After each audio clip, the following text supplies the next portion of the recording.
Okay, so greetings everybody. Welcome to the Abbey. Yeah. I don't know all of your names, and even if you told me, I will forget.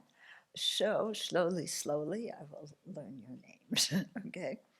Um, yeah, so we're here for a week, nearly a week together to explore Buddhism. Uh, some of you have been studying Buddhism for a while. Some of you just was here last year. Um, you were here for a retreat a few weeks ago. So, some people are more familiar with the Abbey. Some people are brand new and I guess just signed up for it. Just like, let's see what this is all about.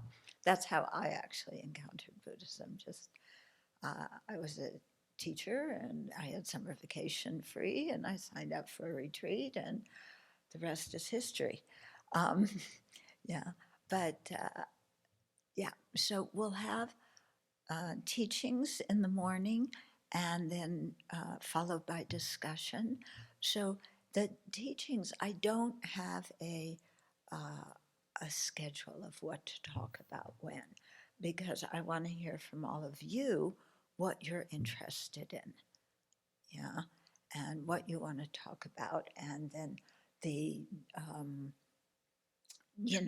the morning talks and the discussions will also follow from what you tell me you're interested in and want to hear about.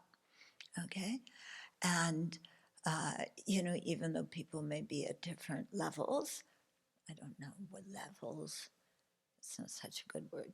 Some people may know more and some people less. That doesn't really matter because um, the knowing the Buddhist teachings isn't just knowing a lot of words and concepts and being able to parrot them back and say, I believe.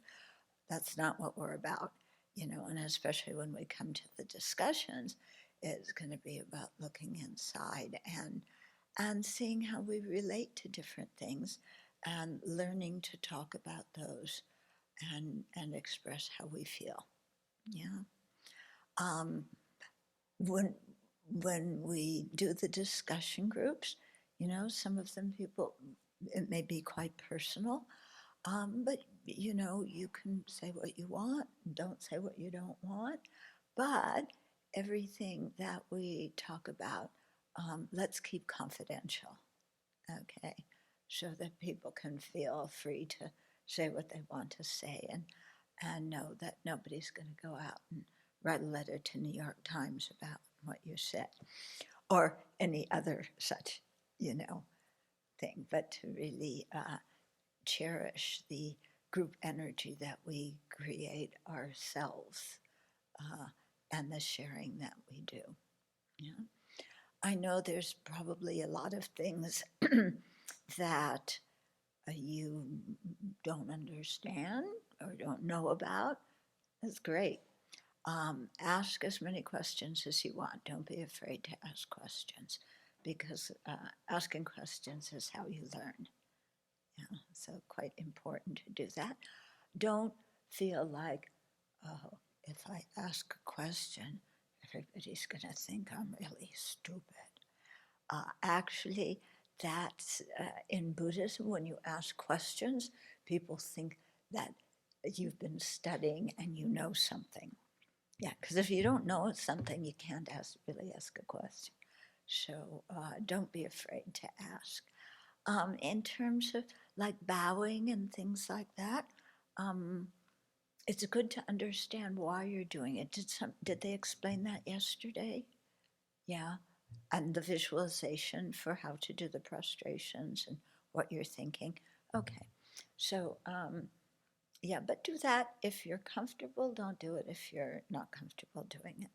Um, the first time I encountered people bowing, because of the religion I grew up in, didn't have bowing. Um, the this was before I became a Buddhist, and I was trekking in the Himalayas, and we stopped at one monastery, and years later I found out that the abbot was one very, very well-respected abbot. But for some reason, I was with three other friends. They took me to the abbot's room. I don't know why. Anyway, I was looking around at all the great artwork. I ignored him. He was sitting on a big seat. Ignored him. Looked at the artwork. I didn't see it as religious work because I didn't know anything. To me, it was just, interesting Himalayan artwork. And then in the middle of me looking at this artwork, this is telling you how little I knew. Yeah, a monk comes in and bows to the Lama, who's was sitting in the room, and I was like, "What is going on?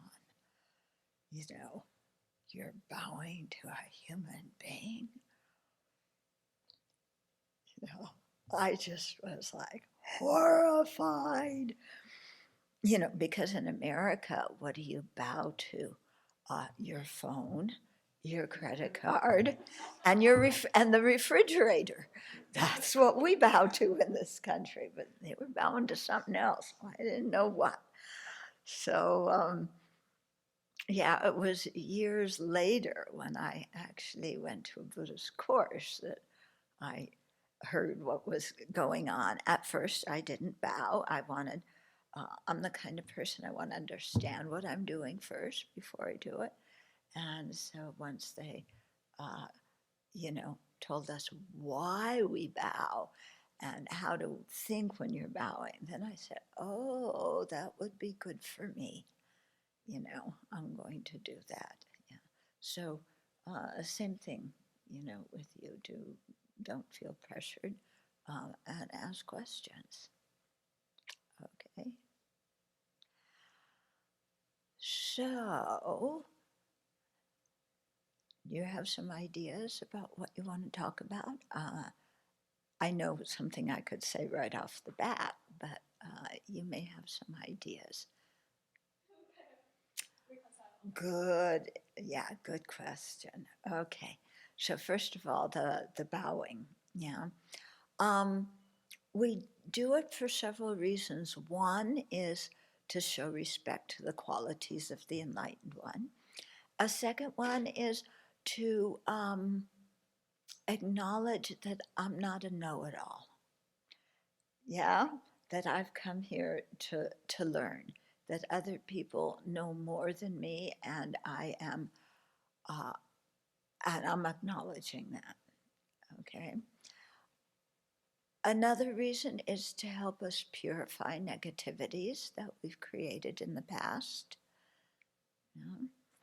Um, yeah, and I know for me anyway, the having my nose on the ground is very good for me. Yeah. Uh, it's, yeah, that thing of showing respect, being humble, um, opening myself up to learn. Yeah. So bowing represents a lot of that to me. Okay, when we do it, we put our thumbs, uh, tuck our thumbs in. It's like holding a jewel. Yeah, the jewel we're offering is our own Buddha potential. Yeah, and we put our, yeah, can you get your thumb? And then you squish your hands together as much as you can. So not like this, but you're, yeah, as much as together. And then you touch your crown, your forehead, throat, and heart. Okay, so the crown is the Buddha's Unsnisha, yeah, on top of his head, Rekba, and that's a sign that he's fully awakened. So that's like saying, I want to be able to attain that. Okay, here represents purifying our physical misdeeds and receiving the inspiration from the Buddha's physical qualities. Here, our speech, purifying speech misdeeds, lying, divisive words, idle talk, harsh words, things like that, and receiving the inspiration or the blessing of the Buddha's speech. and here the mind. So, purifying mental negativities, coveting, wrong views, animosity, things like that, and also receiving the inspiration of the Buddha's mind. So that's why you touch those 4 places. Then you put your hands down. When you put your hands down, not like this, yeah, not like that, but try and have your fingers together, yeah. And so your hands go down. So there's long prostrations and short ones. The short ones we do usually before teaching. Your hands, then your knees, then you touch your head, and then you push yourself up. Okay.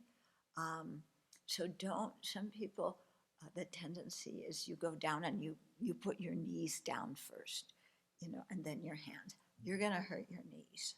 Yeah. So put your hands down first, then your knees. Yeah. Then touch your head. And I'm teaching you the Tibetan prostrations. Chinese prostrations are a little bit different. We'll do that later because we do both of them here. Yeah. But, and then you touch your head and you push yourself up. So the Tibetan prostrations, you don't stay on the ground long. It, it symbolizes coming out of samsara, the cycle of rebirth, quickly. So you push yourself up and then you do 3 like that, and then on the last one, you just touch the 4 places. Yeah. Okay. If you want to add more visualization to it, when you're bowing, then when you here you imagine white light from the Buddha coming into you, again purifying the body. Here, red light from the Buddha's throat coming into your throat, purifying speech negativities. And then blue light from the Buddha's heart coming to your heart and purifying mental negativities and giving the inspiration and blessing of the body, speech, and mind. Okay? Then your other question was about there's an emphasis on acceptance, but there's also an emphasis on things that are virtuous and things that aren't. So how do you put it together? Okay. So how do you put it together?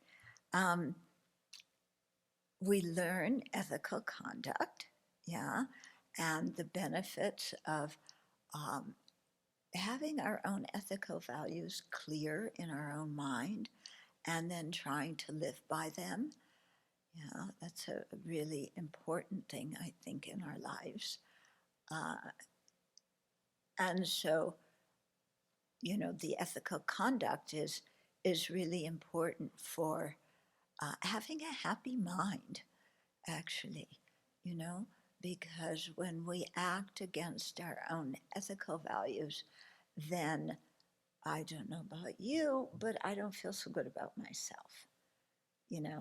I said something really nasty to somebody, I lied for whatever reason,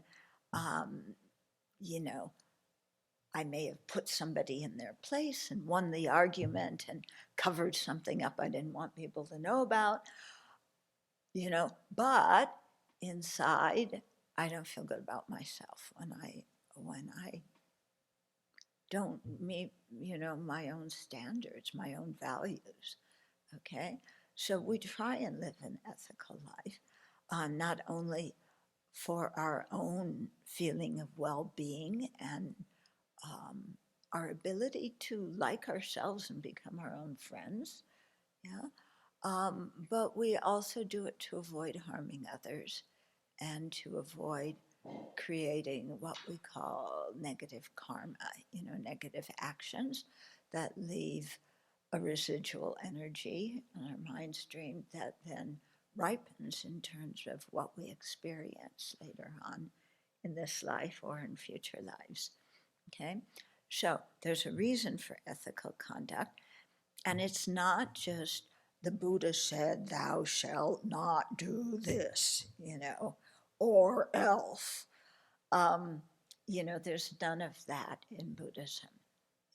It's the Buddha saw that when people act certain ways, those actions are the cause of happiness, and those people experience happiness later. When people act in other ways, yeah, they experience suffering. So those were called negative actions. So it's based on the result that they bring. Yeah. So Buddha just described how the law of karma works, how there is a system of ethical causality between our actions and our experiences.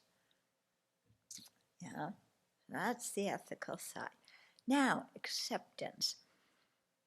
Yeah, we tend, and I find this is a big problem uh, in this country, in the West in general, actually, of people having being quite critical of themselves. Yeah. And with this constant barrage of comments to yourself about how low quality you are, or how full of shame you are, or how you failed, this constant thing of I'm not good enough. Yeah. Other people are better than me.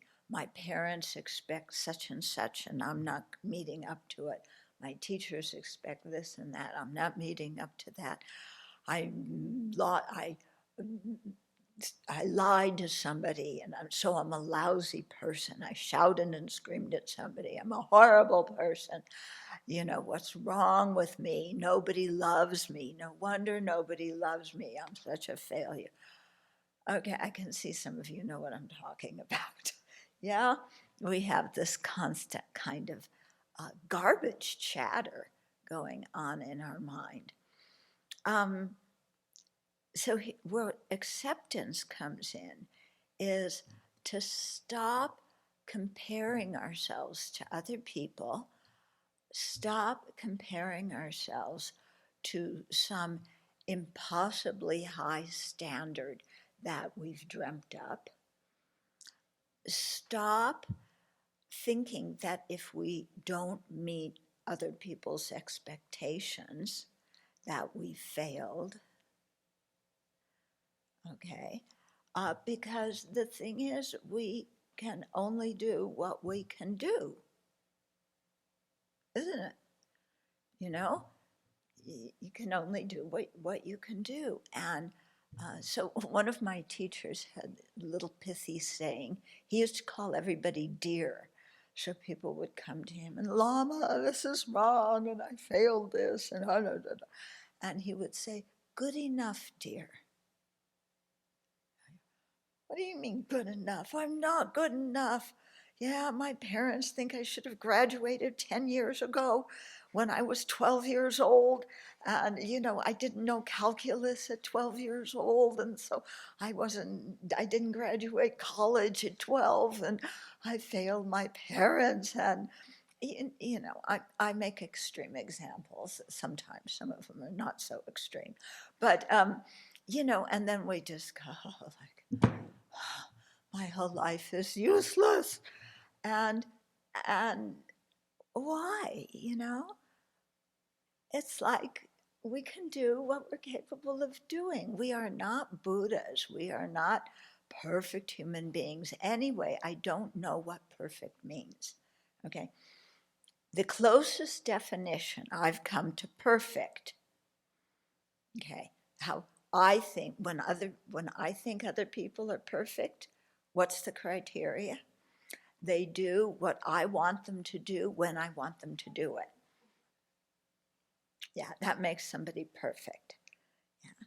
So then I hold myself to that I'm capable of doing what I want to do, all the time, control my body, speech, and mind, and be a magnificent star all the time.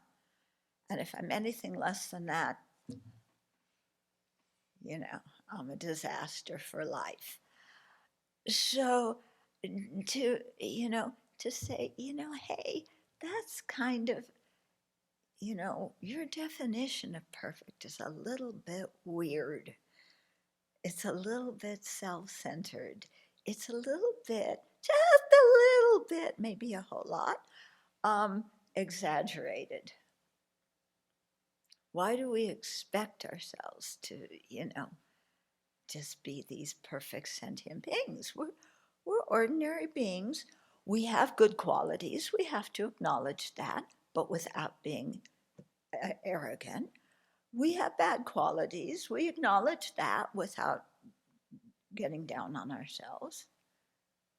And then we just continue our life. Okay? So the acceptance is, I accept what I'm capable of doing now. I accept who I am now. That doesn't mean that I will always be that way. But what is now is happening. And if I don't accept it, then I'm in conflict with reality. Do you get what I mean? If I don't know calculus and I'm in kindergarten, um, you know, okay, I accept that I don't know calculus. It's okay. Yeah. But, I'm in kindergarten. I do what I can do. I'm just learning to count. Well, maybe add a little bit. But in the future, I will learn more, and then I will, one day maybe get to calculus if that's what interests me.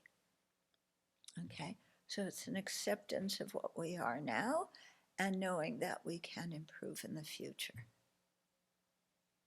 Okay, does that make some sense to you? Yeah. So, this is quite important so that we don't kind of get too heavy duty on ourselves. That doesn't mean that we rationalize and justify our mistakes and our faults. Okay, so let's say I was doing some job, I didn't do it well because I didn't know what I was doing. Okay, so I accept I didn't know what I was doing, but I also know that I could have asked for help, but I didn't ask for help because I was too proud and I didn't want to look like I didn't know what I was doing, even though I didn't know what I was doing. And as a result of me not knowing what I was doing, it was really inconvenient for these other people. So I accept, that I didn't know what I was doing, but I also acknowledge that I made a mistake in not asking for help. Okay? That doesn't mean I'm a bad person. It just means I made that mistake. I'm looking at the now. Why did I make that mistake? Oh, because of my pride.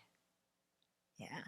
And then what I learn is, my pride is not my friend. My pride gets me into some problems because I don't ask for help when I need help. Yeah. And so I learn from that experience so that in the next time when I don't know what I'm doing, instead of acting like a big shot, I ask for help. And I know that it's perfectly okay to ask for help. Asking for help doesn't mean I'm stupid. It doesn't mean I'm a failure. It doesn't mean I'm less than. It simply means I want to learn. Okay? So is that making some sense? How you have standards and you accept, what your current level of it is. I should say, instead of standards, values. You have your own ethical values. And you try to live them. You accept when you don't, but you learn from that and acknowledge, we acknowledge when we haven't done that, we learn from it, and then in the future, that way we improve. Whereas if I make a mistake, and okay, so that situation, I didn't know what I was doing. I didn't ask for help because I didn't want to look stupid. So I did something, I did it wrong. It was very inconvenient for other people. So I acknowledge my problem, why I didn't do that. I make amends to the other people. I apologize. I try and go back and learn what I'm doing and correct the mistake. And I learn from it. Okay. Yeah. So when you make a mistake, you don't sit and stew in your mistake, with this record of, oh, look, I did it again, and other people know more than me, and I don't want to have to ask for help because then they know I don't know what I'm doing. What's wrong with not knowing what you're doing? When we were born, we didn't know anything. Yeah. I mean, was something wrong with us when we were born and we didn't even know how to feed ourselves or roll over or say anything? Yeah, no, that's just where we were at, what we were capable of at that time, And then we grew and we learned different things. Okay. And there's, part of our mind says, okay, you'll find me making some social commentary as I talk about the Dharma, because I think a lot of how we are raised in American society, and then in our individual ethnic or religious groups, and in our individual families, then uh, we get a lot of conditioning that we don't recognize that we've received. Yeah. And so to start becoming aware of that conditioning and questioning it, and when I was little, I was taught XYZ. Okay. I was a little kid. I accepted it because, when you're a little kid, you can't filter things very well. So whatever somebody who's bigger than you tells you, you believe. Yeah. And then you find out as you're growing older that some of the things you heard from adults when you were young were stupid or incorrect. That's more polite.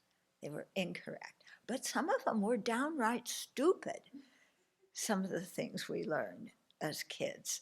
Yeah. And so now, especially kind of the age group that you guys are in, is now the perfect time to really, step back and say, okay, now I'm an adult. I was taught XYZ. Do I believe those things?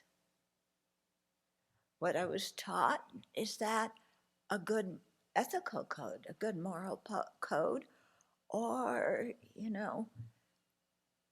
were certain things forgiven in my family and justified and rationalized, but inside I don't really want to do that? Okay, so starting to look closely at how we were brought up, and uh, and now being adult, deciding, well, what do I believe from what I was taught as a kid, and what do I not believe? Yeah. And I think this really helps you learn to think for yourself, which is quite important. And it, helps you gain confidence in what you do believe. Mm. Yeah, because, well, yeah, we, we learn some really dumb things from society. Okay, like You know what some of the dumb things are? Money means success. Money means happiness. Yeah, were you taught that? Yeah. So why are you getting a good education? So you can make money. Yeah. Why do you want money? Then mom and dad will approve. And mom and dad can brag about you to their friends. Anybody in this kind of situation? Yeah. But you look at money and you go, okay, some money is useful, but I really don't need a lot. And anyway, the distribution of wealth is so unequal in this country that I don't really want to be part of a group that has more money and uses more than my fair share of the earth's resources. Yeah, I want to live moderately. Yeah. And I know that you can have a lot of money and be quite miserable. It doesn't mean your happiness, that you're going to be happy. Okay? And think about people that you read about in the news. Okay, so I've got to warn you. I will talk a lot about Dear Donnie. Yeah, when I talk about Dear Donnie, I am not talking about politics. I'm talking about ethics. Yeah. Dear Donnie claims to be a billionaire. Is he happy? When you watch him on TV, is that a happy individual? Yeah. Think about it.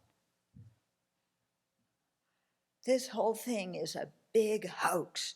This is a witch hunt. I did nothing wrong. You know, you say that I said that? No, I never said that. You know, and lying and lying and lying.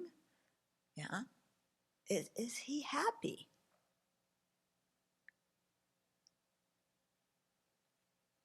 I hope some of you maybe like Donnie.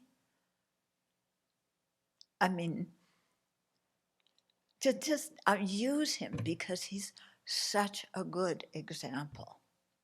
Yeah. This man is not happy. Yeah. He's totally miserable. If you're happy, you don't whine all the time. You don't blame others. Yeah. You don't call people names and threaten bloodshed if you lose an election. You know, if you're happy, you don't do things like that. That's the talk of somebody who's miserable. Yeah. So does having $1 billion make you happy? No.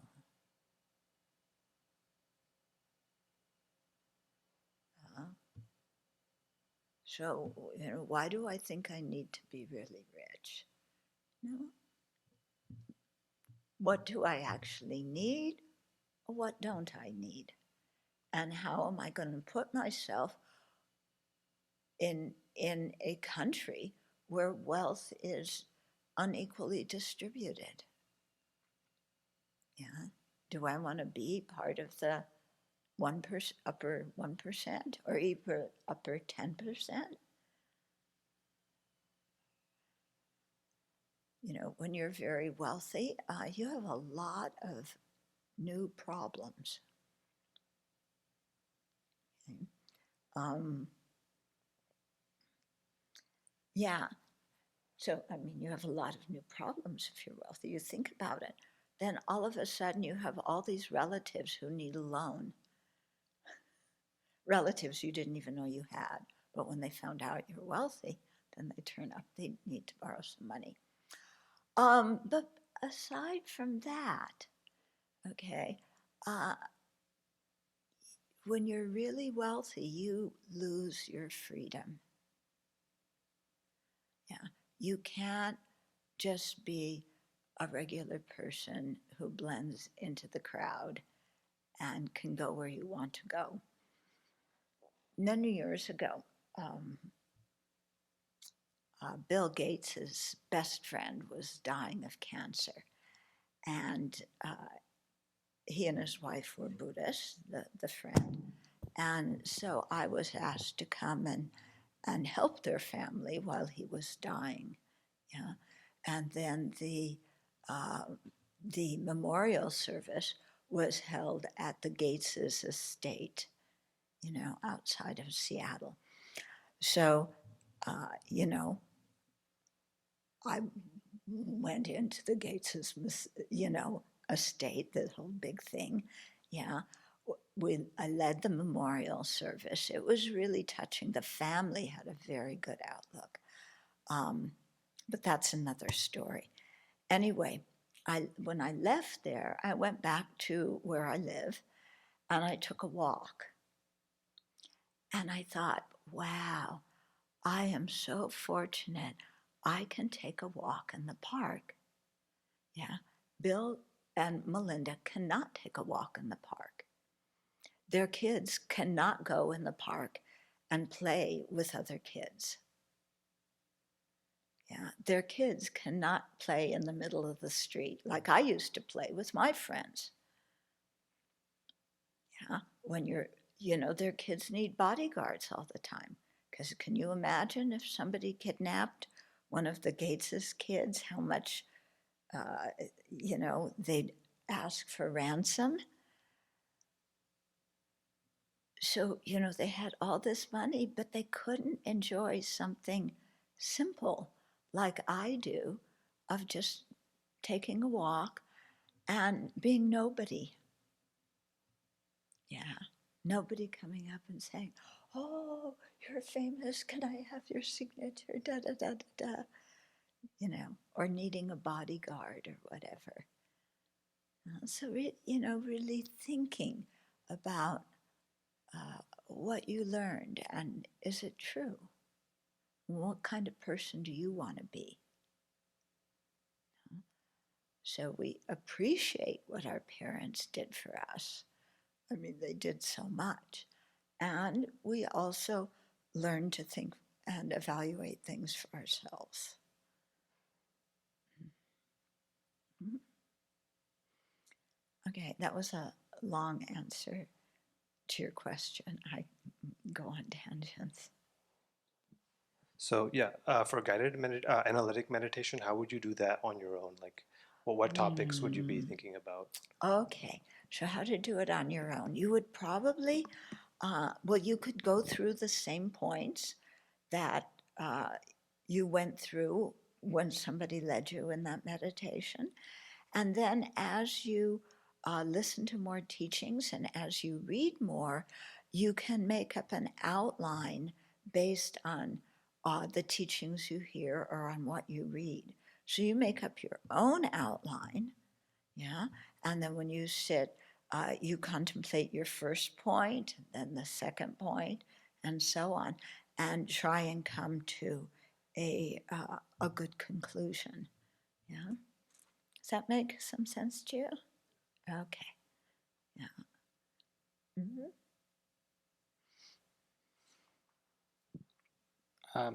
What are some tips for when we're doing the analytical meditation? How do we prevent ourselves from getting distracted?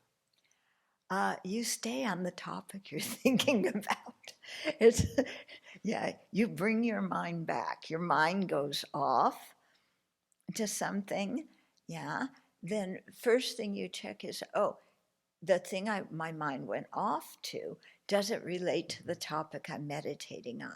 If it does, then you can bring it back through, oh, this is not a distraction, this is exactly it. Yeah. Um, like, let's say you're meditating on impermanence, and the impermanence and transitory nature of our life. And then you start daydreaming of going to the beach Okay, and how nice it's going to be lying on the beach where it's warm and da da da da da. And they have, the food, all the junk food you could ever eat. Uh, you know, so your mind's off on that distraction. Then you think, oh, I was meditating on impermanence. Even if I go and do that and lie on the beach and eat junk food, um, is that experience, how long is that going to last? Yeah. And you say, oh, it's not going to last so long. And oh, am I going to be perfectly happy at the end of it? Uh, Probably not. I might have a sunburn. I might eat too much junk food. Uh, I might, manage everything just the same, but still, that experience is going to end. So let's come back to what I'm meditating on. Okay, so you try and bring it back that way. Okay, if what your distraction is doesn't fit with what you're meditating on, yeah, then just come back to the topic you're meditating on.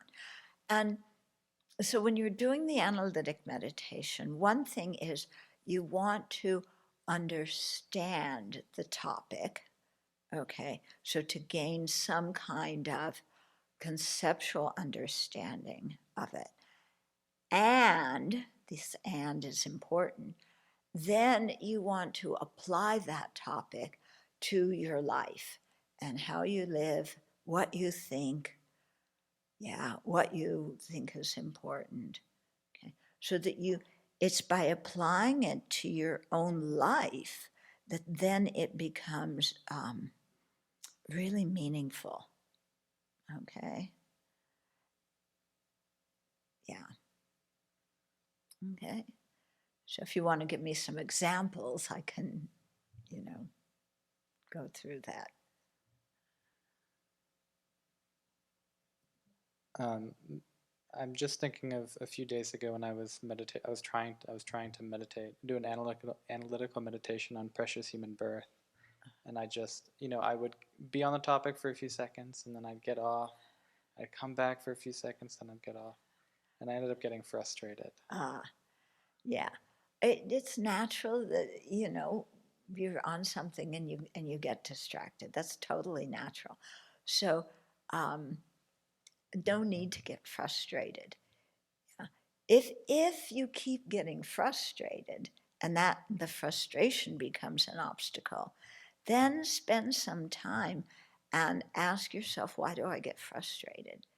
And see what kind of thoughts are going on in your mind that are saying, I should, and I'm not, therefore, I'm frustrated, So you could also do some research on your frustration. Or you can come back and, with a meditation on the precious human life, there's so many different points. There's 8 freedoms and 10 fortunes. Okay, so maybe one of the doesn't interest you very much, then go on to another point that, interests you. I know for myself when I first started doing that meditation, it was like, this is really weird. I'm supposed to feel happy because I'm not born in the hell realms. I don't even know if the hell realms exist. you know, I had that kind of reaction. Okay. Um, yeah. But what about being born as an animal? Yeah, I know animals exist. So, you'll hear us talk a lot about our cats. Yeah. Oh, and the neighbor has 2 really big dogs. They were running up here this morning. I don't know when, right at the beginning, you saw them? No? But yeah, they were charging up here. The dogs are super friendly. They will not hurt you. They will bark. Yeah, but their tail is going like this. Yeah, Anyway, don't be afraid of them. I say that because a few years ago they ran up here, and the one person from the young adults was like, because they're big, oh dear, what do I do? There's nobody else around. So, chill out, they're okay. Um, okay, so you think, well, what would it be like being born as an animal? And then the first thing I remember is being told ignorance is bliss. Oh, so animals, they're pretty ignorant, yeah. Are they blissful? Okay, well, when our cats curl up in a little ball in their basket and they're sleeping, they look very blissful. Is that real happiness? Yeah. Because when you start learning about karma and how to create virtuous causes and how to abandon non virtuous things, well, if I'm sleeping all day in a basket, this,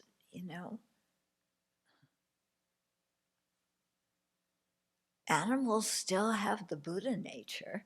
They still have the potential to become a Buddha in terms of the very nature of their mind. But when they're born in an animal body, you can't, because your mind is just stuck in, sense pleasure and just trying to be comfortable. And I think, oh, that, ignorance is really not so blissful. Ignorance hinders you. Yeah.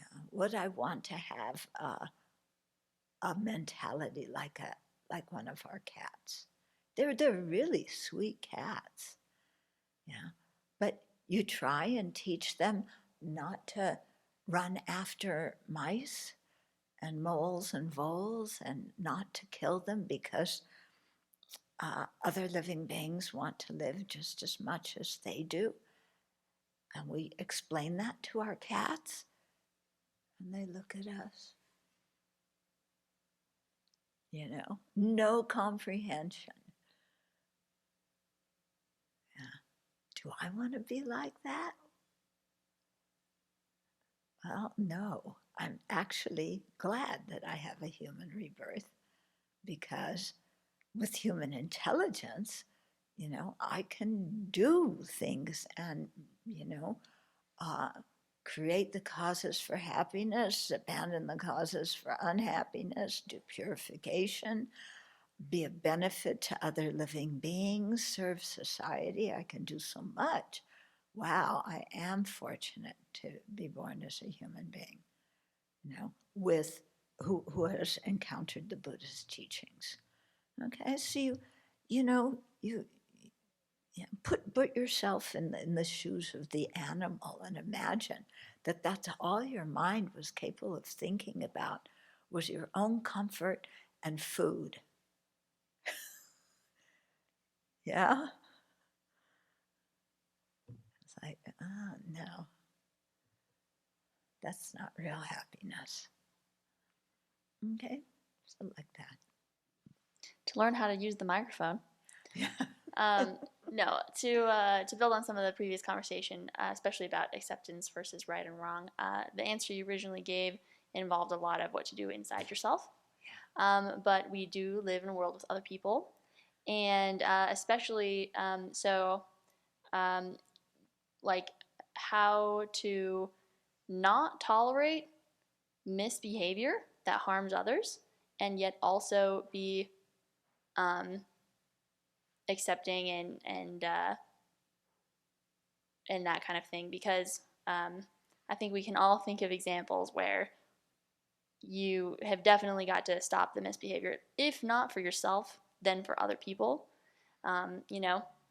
Protecting small children, protecting other people, and yet, uh, you can't remove them. I mean, it's like If that makes sense. Okay, so you're asking how, if you're talking about watching other people do things that are harmful, or you're talking about watching yourself doing things, No, I'm talking about like other people. other people.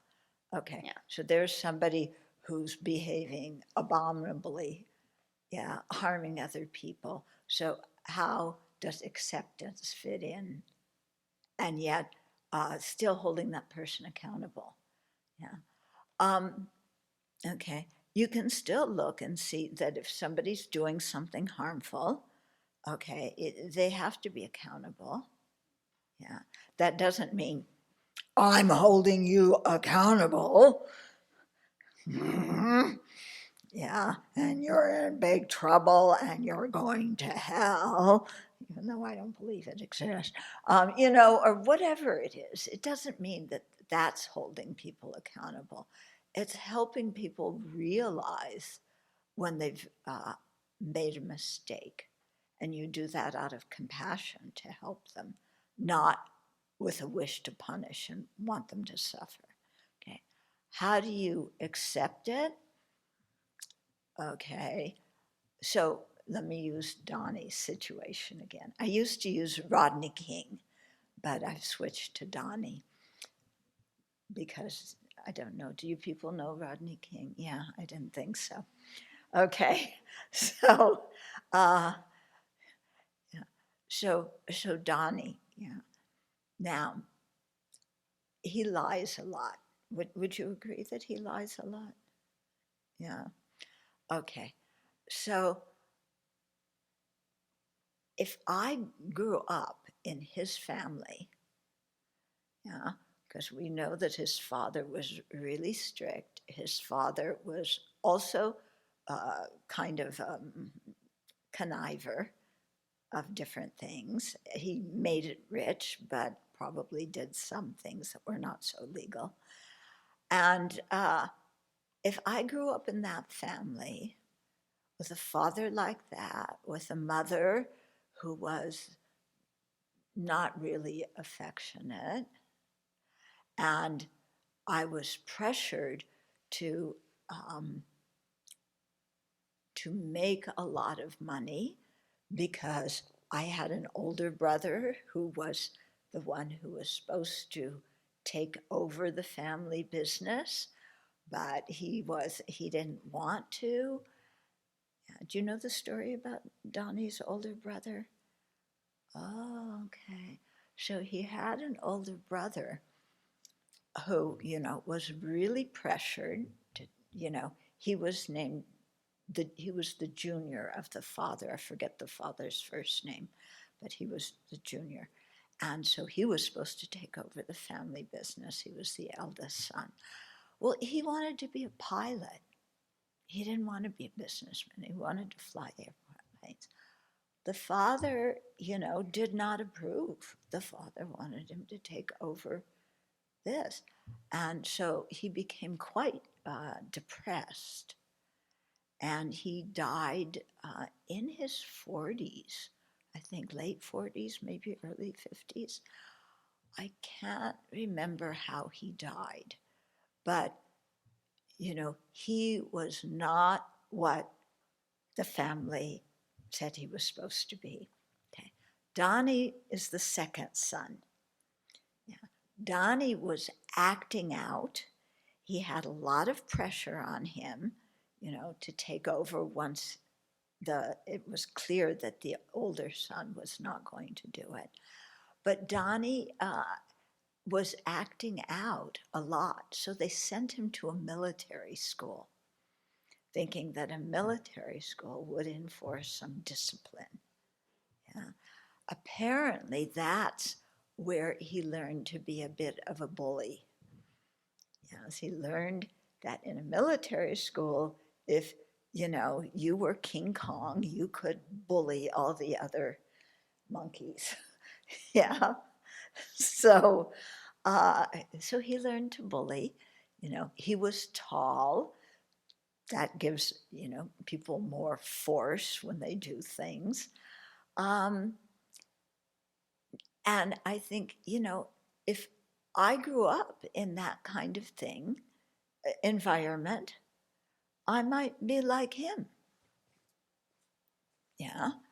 If he went to a boys' school.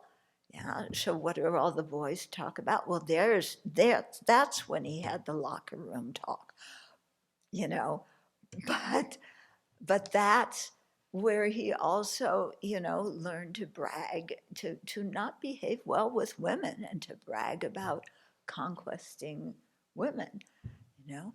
So I think, if I had been brought up in his family and wound up going to a military school and having that kind of conditioning, I might very well have turned out like him.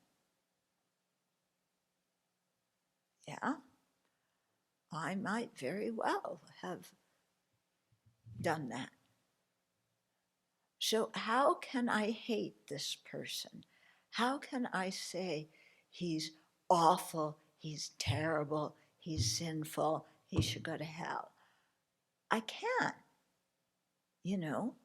because we're both quite similar.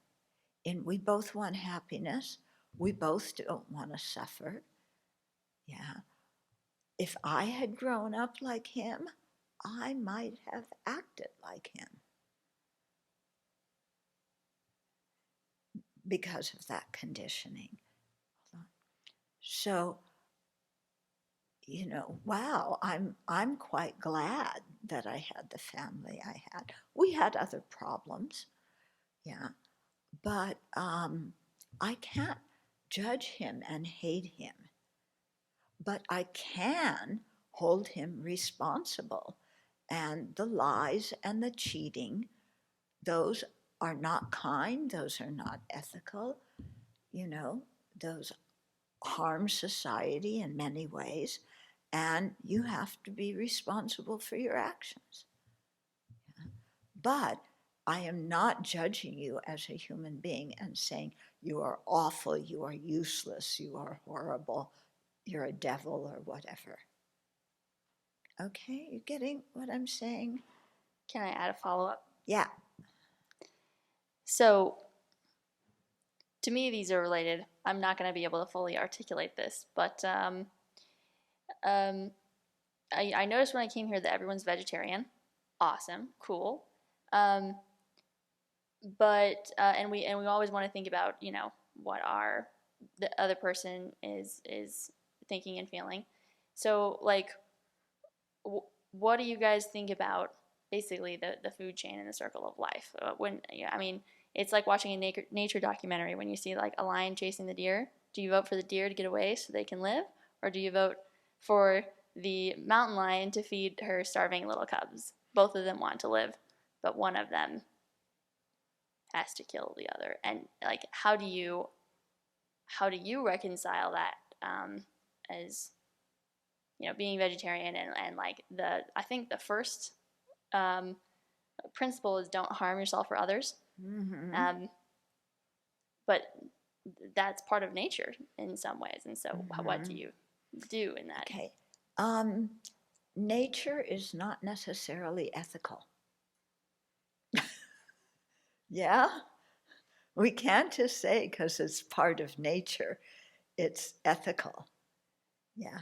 It may be normal. It's normal for the lion to chase the deer, but that doesn't mean that that's conducive for happiness. So whenever I see, when I see that kind of thing, I pray. It sounds crazy. I know this will sound crazy, but I pray that the lion can learn to be a vegetarian. Yeah, and I know it sounds crazy, and I doubt that the lion's going to become a vegetarian, but it's my way of wishing a better life for the lion. That in your next life, maybe you can't be a vegetarian this life because you're a lion, but in your next life, can you only eat plants and not kill animals? Yeah. So that's how I do it. Yeah. Yeah, there are many things that are, go along in nature, but doesn't mean they're good. Yeah. You had something? You said that you sound crazy wishing that the lion could become vegetarian. So I'm going to add on to that and also say something crazy, which is that whenever I see a situation like hunting or anything, like I wish that the deer in its death was like giving itself to the lion, and like I sort of see the other side of that as well, of like I think that the human knowledge of what an animal is thinking is too limited to make the determining statement that the deer didn't want to die. I know that's a crazy statement, but I think part of the circle of life is that, yes, maybe we're all striving to survive, and that's like a base need to survive. Yeah. But who knows what the deer was thinking at the time of its death? And I don't know. I'm also thinking about cougars. Have you ever seen a cougar, Venerable? A cougar? Oh, yes. Yeah. Every time I talk with someone who has just seen a cougar, they're like in a dreamlike stance, They're like, I just saw a cougar, it was just there and then it wasn't. And I've seen cougars before too, and they're always very slinky, and they're always very neutral as well. I find that there's just something very mystical I feel about cougars and sort of like wisdom giving. Like I feel like there's a certain awakeness that people have after seeing a cougar.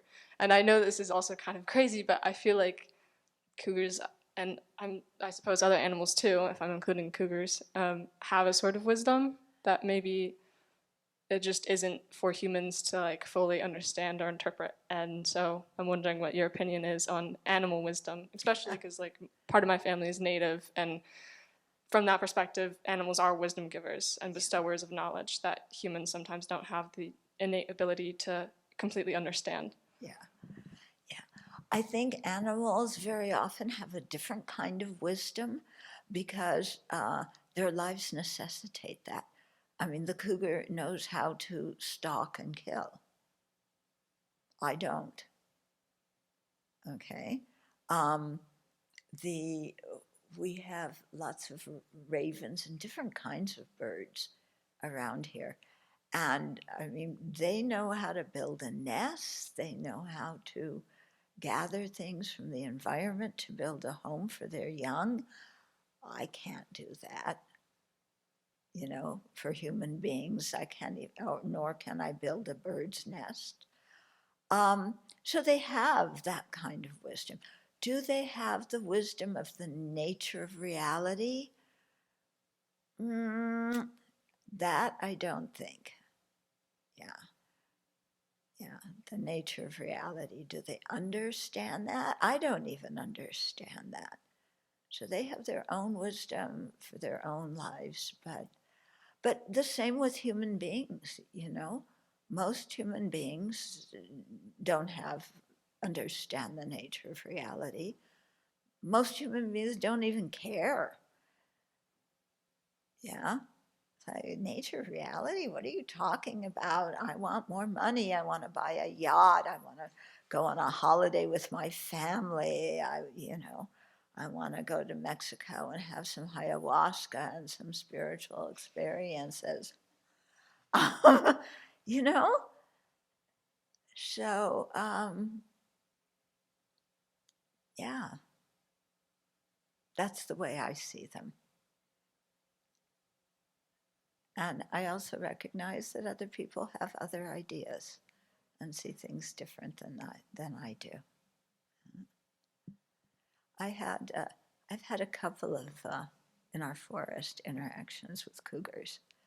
The first one was I was coming around a corner, and this was in the morning, in the summer, when it got light early, and I came around the corner, and there were two cougars just lying in the middle of the road, enjoying the early morning fresh air.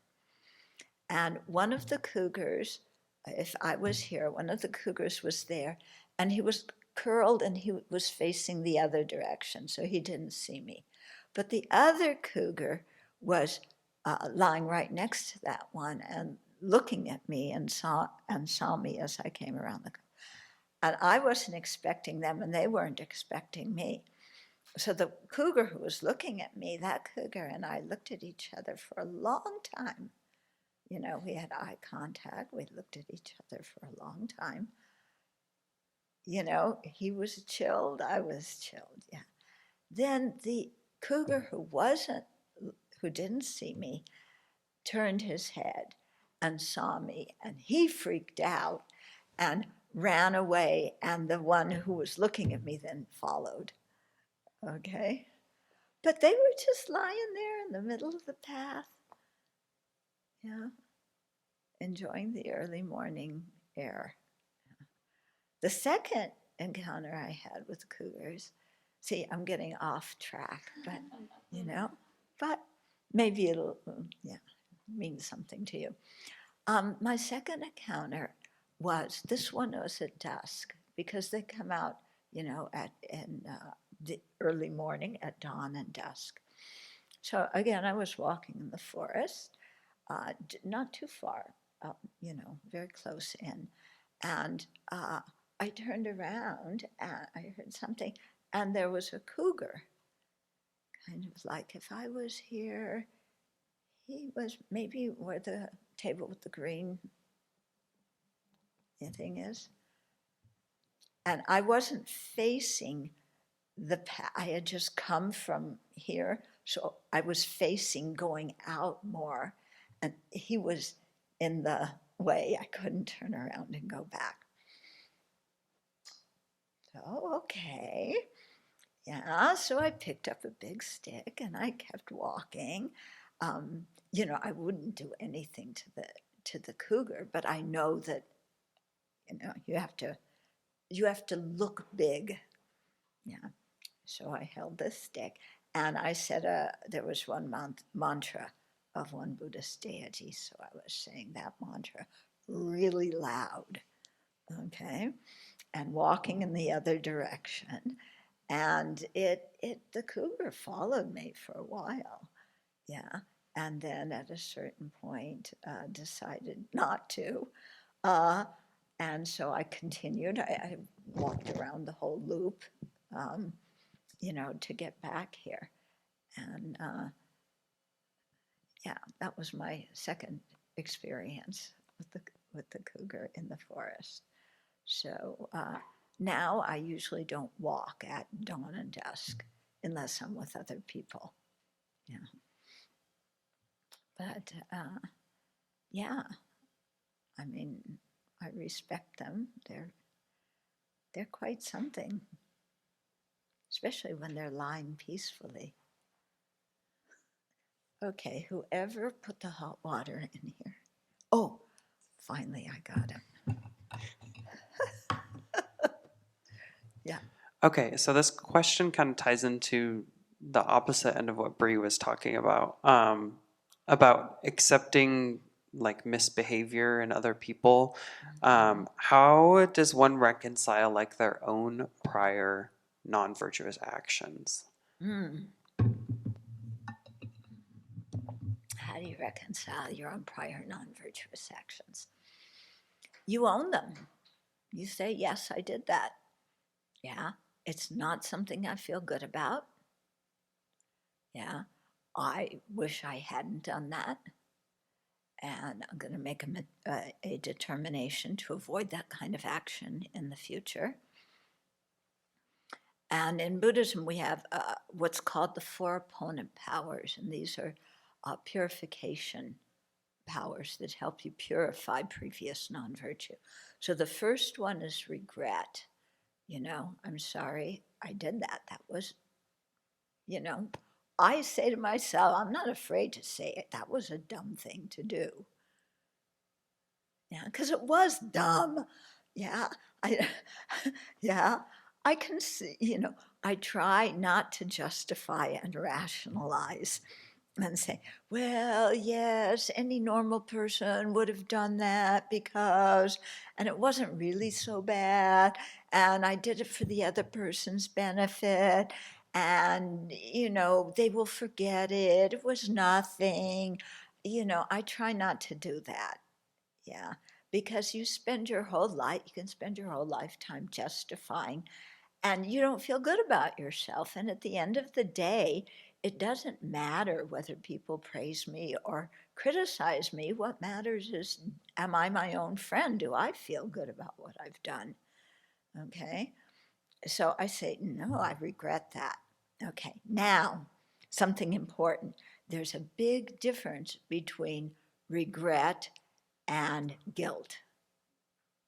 Okay. There are certain words in English that I would like to abolish. Unfortunately, they're very popular words, but one of them is blame.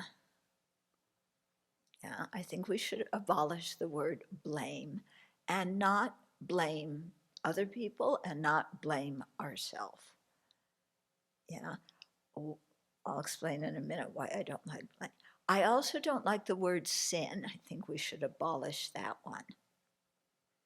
Yeah, because sin implies that I think it's easy to go from sin to shame. Yeah, and shame is like your defective goods for absolutely no reason. At least with guilt, you did something that you don't like yourself about. But shame is like, I didn't do anything, but somehow society tells me I'm defective. Okay. So these kind of words of blame, fault, sin, guilt, I think we should really abolish. Yeah. Regret, yeah, regret and guilt are very different. Yeah. Regret can be good because it lets us know that we don't feel good about what we did, and we can look at what we did and realize it also harmed others. Yeah. And there's nothing wrong with saying I made a mistake. Yeah. Okay. Difference between regret and guilt. You know the stoves that heat up with not the gas stove, but the electric stoves that are hot. Okay, and that you can turn the stove off, and it looks like it isn't hot, but you accidentally touch it and you burn your hand. Okay, when you actually touch that stove and burn your hand, do you feel guilty? No, you don't feel guilty. Do you regret touching it? You bet. Okay, so there's a difference between regret and guilt. I regret touching that because I hurt myself. Yeah, but guilt, yeah. Oh, what a terrible person I am. I harmed this poor stove by burning my flesh on it. And now somebody has to clean the stove. And if other people knew what I did, they would call me stupid and hate me forever. Yeah.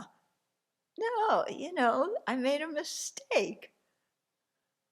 So I regret my mistake. I don't feel guilty. Okay. So I may do things that are unwholesome or non-virtuous, whatever kind of word you want to use. And when I see, oh, gee, I fudged when I answered that person's question. Yeah, I made up something because I didn't really want to say what I actually did. And, and I misled them, I deceived them. And I regret that. I regret deceiving somebody. I don't want to be a person who goes around lying and creating false things and making people confused, because when you lie, you say one thing today and another thing tomorrow because you can't remember which lie you gave to who.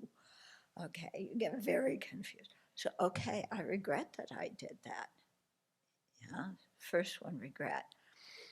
Second of the four opponent powers is to restore I call it restoring the relationship. What it means is when I harmed someone, I had, the way I was seeing them was in a very distorted way. Okay. So I lied to somebody. I regret it. Yeah. I want to, restore that relationship. So I'm going to go to that person and apologize and tell them that I lied and that I'm sorry I lied and here's the truth. Sometimes you do things you can't actually go to the person. They may have died. They may have moved to another country. You don't know where they are. So it's hard to directly apologize. But at least in my own mind, I'm going to see that person as somebody good, not as somebody who's, um, who I can, uh, how to say, if I lie to somebody, I'm seeing myself as better than them because they're going to be stupid and believe my lie. Okay? So, so instead of seeing somebody like that, I'm going to see them as a worthwhile human being who, deserves to be told the truth. Yeah? That doesn't mean I have to say everything, but they have to know the fundamental thing, and I need to be clear about that, okay? Then the third thing is doing some virtuous action to kind of, it's called a remedial action. So I need to do something kind of to make up for my non-virtue. I had regret for it. I changed my attitude towards whoever it was that I harmed. And now I want to do something, that is beneficial to others. So maybe I volunteer at a homeless shelter, or I volunteer to tutor young kids, or I volunteer at an old folks home, or at a monastery, or at a Dharma center, or I do something, that directly benefits others. And here's where religious practice or spiritual practice comes in. This is one reason why we do prostrations. Yeah, it's a remedial action. Or when we chant the mantras, it's a remedial action, okay? Meditating on love and compassion is a remedial action. So, any kind of virtuous activity, that's specifically spiritual or, directly benefits others becomes the third one, the remedial action. And then the fourth one is some kind of determination not to do that again. So maybe I can't say I will never, ever, ever, ever lie because I have a habit of lying, but I can say, okay, for the next week, I'm going to be really careful with my speech and I'm going to tell the truth. And you do it for a week and really, make sure that you're careful and do that. And then you gain the confidence that you can do it. Then you can do, okay, I didn't lie for 1 week, let's try another week. Yeah. There may be some things that we've done that we can say, that we feel so bad about, we can say, I will never, ever, ever do that again, period. It's like I did that. I do not want to ever do that again. So you can also make that kind of determination. But if you don't feel ready to say, I will never do it again, then you think of something that's practical and then hold yourself to that. Hey, I wanted to ask about fear. I think for the example you gave earlier, like money, some people are attached to money because in the past they've had not a lot of money, and so now they're scared to let go of money. Or for me, it's more about like maybe like blame or criticism. Like maybe there's a time where I was lonely, so now I'm scared to be rejected by friends. And so I find that a lot of attachment is there's like this fear of letting go. Like we don't actually believe it because in the past we had a similar situation where we weren't mentally ready when we let go of like what we were attached to. So I was wondering if you could comment. Can you give me an example of that last thing where you Yeah, mentally let go, but you weren't really ready? like I think sometime recently, a friend had said something that hurt me, um, but I kind of just didn't tell him. I was like, you should, Asim, you should, like, my name's Asim. I was like, Asim, you should really, not care, you should not be attached to this. Uh, and, but there's so much fear in my mind because I felt so sensitive to rejection because of like a time in the past where I'd felt very lonely when I didn't have friends. Um, and so I was wondering, like, how do you work with fear um, and change your outlook when you're too scared to change your outlook? Okay. Yeah. Yeah. Fear really inhibits us a lot. And fear is based on attachment. Yeah. The more we cling to something, the more we are afraid of not getting it. Or if we have it, the more afraid we are of losing it. Yeah. So if in that situation, there was a time in the past where you didn't have many friends, and so you're afraid of that situation coming again, then to to look back and say, well, um, what was the situation in which I didn't have friends? And see, well, I was in kindergarten and they put me in a day school with kids who were 3 years older than me. Yeah. Oh, that's why I didn't have friends. It wasn't because of something with me. I was in a situation where kids were older and I was the little kid. Yeah. So, yeah. And then you think, this is what I do, okay, is, you know, I talk to myself too in that way. Okay, children, somebody criticized you, somebody doesn't like you. It's a free world.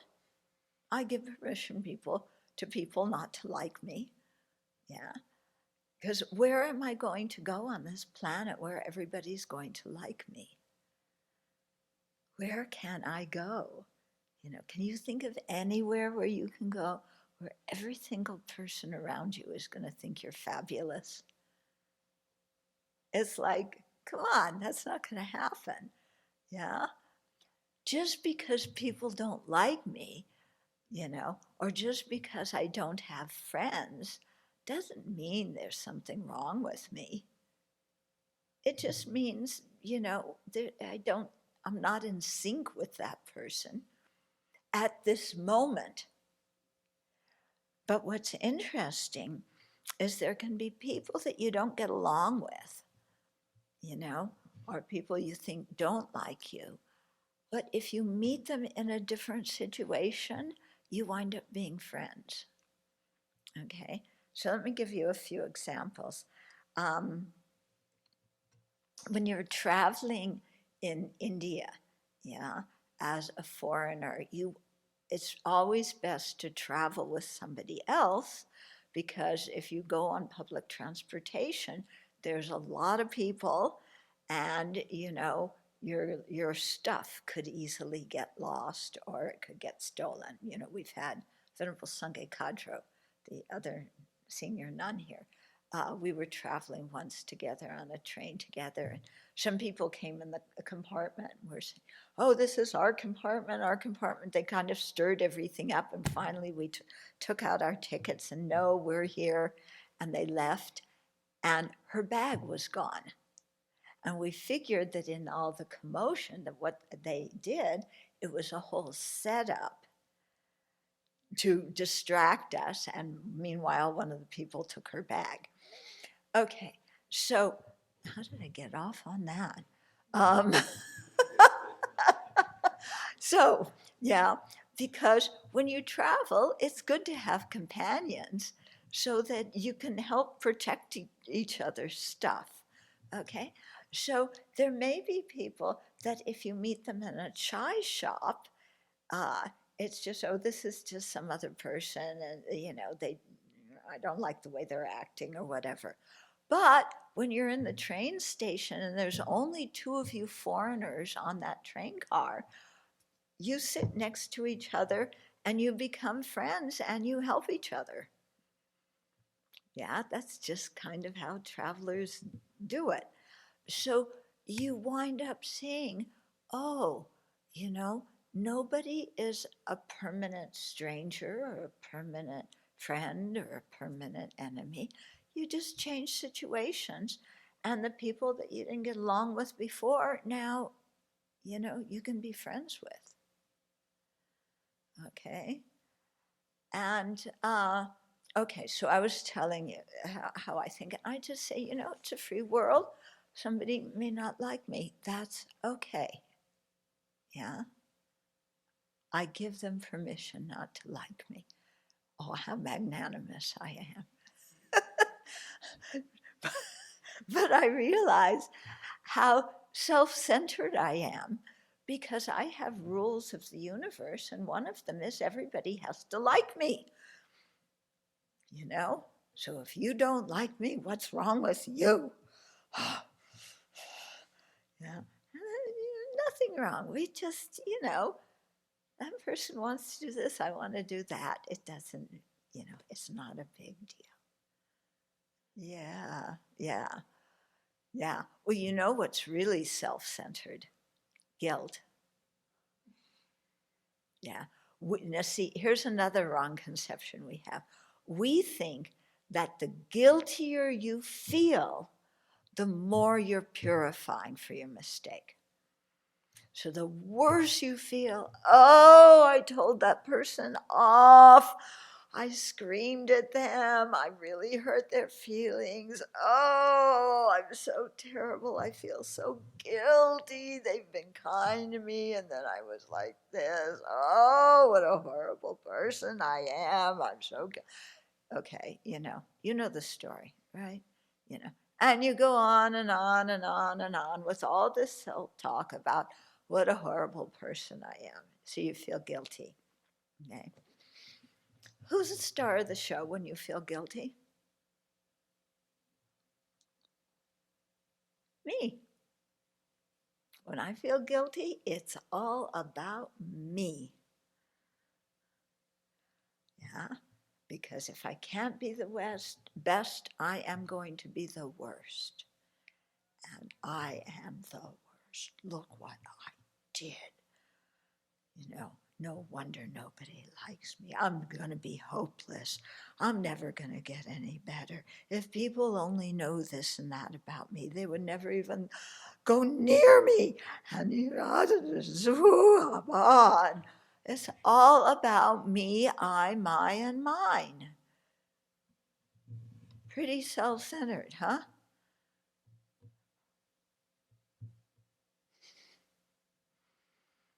Okay. So, chill out. I have some really bad news for you. You are not so powerful that you can make everything go wrong. Yeah, that's what guilt does. I am so powerful, I can make everything go wrong. I can mess up every situation. I can break up any relationship. I can, that's how powerful. It doesn't depend on any other person doing anything. It's all me and my fault. I can blow the whole thing. Look how powerful I am.